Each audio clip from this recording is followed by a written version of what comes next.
Hey YouTube fam, welcome back to Christina and Crew. Me and my helper here are going to show you guys how we pack for a day at the amusement park. We are going to Six Flags in a few days, so I'm going to show you guys everything we pack and how we prepare, and just go over a few of the rules of that specific theme park, because not every theme park is the same. I know, like with Disney, which is my favorite park, but I digress. You can bring in drinks, snacks, that kind of thing, but like with Six Flags, you can't bring in any outside food or drinks.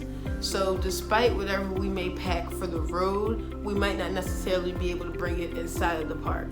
So let's hop on into it. Okay, so one of the first things I do is check the weather. So the weather is going to be 92 degrees and sunny on Sunday, and it is not supposed to rain. So, but despite that, I will still pack umbrellas. I don't have them pictured here, but I will still pack the umbrellas. The next thing I have is this Banana Boat Sport spray for sunscreen. I like this because it has the cooling sensation, and what it does is on a hot day when you spray it on yourself, you're automatically cooled off. So I really like that for sun protection, and then again, just to be cooled off. Wet wipes, I bring those everywhere we go, particularly restaurants. I like to wipe down the tables before we sit down because you just never know if things have been disinfected properly. Tissues are another thing I always have in my bag because there's always a runny nose, so there's always a need for it. So I do like packing my own first aid kit. Most amusement parks you go to have their own first aid centers, but if anything happens and maybe we are all the way on the other side of the park, this is just convenient for an easy cleanup, like maybe a scraped knee. I can just clean it up, apply a Band-Aid, and we don't have to worry about crossing all the way to the other side of the park to get first aid. Hi Snickers. I think everybody wants to be in the video today. You want to be in it too? You in the video too, Snick? Just to save a little bit of time, I'm not showing everybody's stuff, but obviously I'll pack one swimsuit, one towel for every member of the family. And then in addition to that, I will also pack a couple changes of clothing. So the reason that I'll pack a couple changes of clothing is because I know that we're going to an amusement park with water. Six Flags has its own section, or at least Six Flags America, that's close to where we are in Maryland. So they have their own water park. So the kids will have on an outfit when we get there. They'll have their swimsuits on underneath. So when we get to the water park, they're gonna get in the water, and sometimes the outfits will get wet. I don't know how this happens, but sometimes the outfit that we travel in will get wet.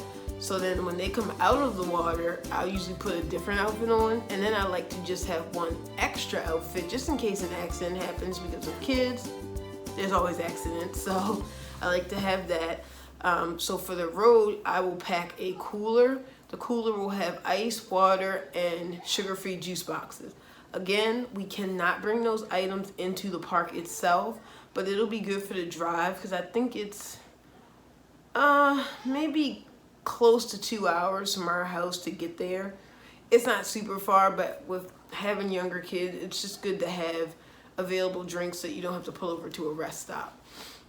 Both of our children are potty trained, thank God, so I don't have to bring like pull-ups, Pampers, anything like that.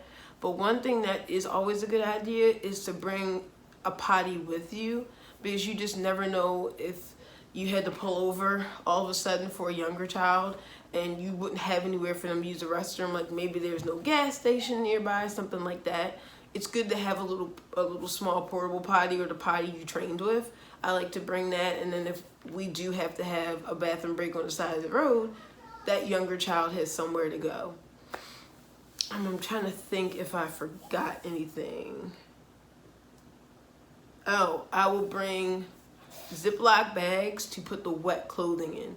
I like to keep the wet clothing separate from the dry clothing. So Ziploc bags for the wet clothes, and I like to bring waterproof pouches for like keys, ID, phones, money, all that kind of stuff will go in a waterproof bag to have at the water park.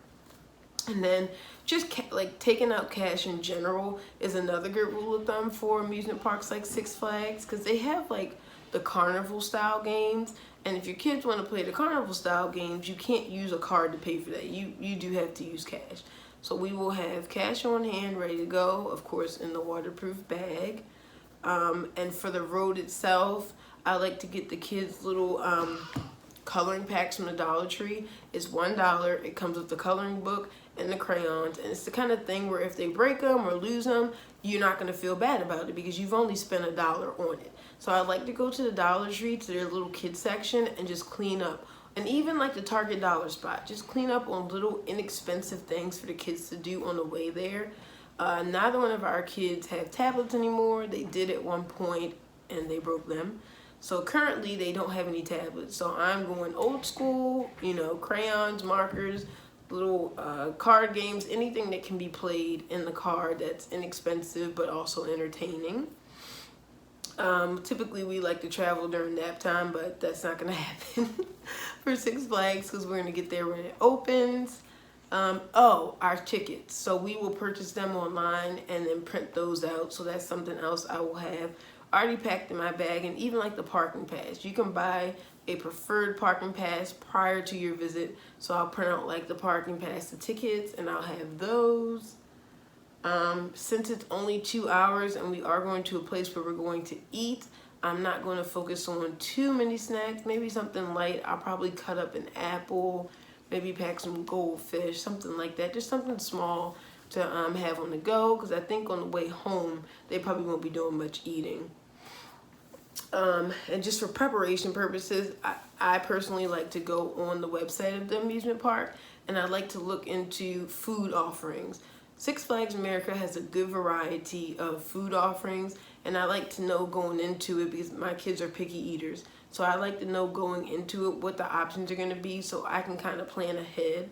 And then I also will check out and print out the park map because I like to kind of try to get my bearings before I get there, like knowing where the restrooms are, knowing where the spots for entertainment are, the food, like that kind of stuff. I like to pre-game, as it were, for just being prepared for how to get around and that kind of thing. But I think that pretty much does it. I don't think I'm missing anything. Normally I would bring water bottles, but again, we can't have them in the park. Oh, one last thing, a portable battery for phones. It is the worst thing ever when you're in the middle of making family memories and your phone dies. So I will bring 2 portable phone chargers, one for my husband, one for me, and then we will be covered. Even if one person's phone dies and, you know, the portable charger fails, we still have the other one's phone. And just for emergency purposes too, you don't want to be anywhere without a cell phone. But I think that pretty much does it for my What's in My Six Flags video. If you guys like this style video, please leave a comment or leave me a like, and I would really appreciate it if you subscribe and join my YouTube family. Thank you so much for watching. I'll see you in my next one. Bye.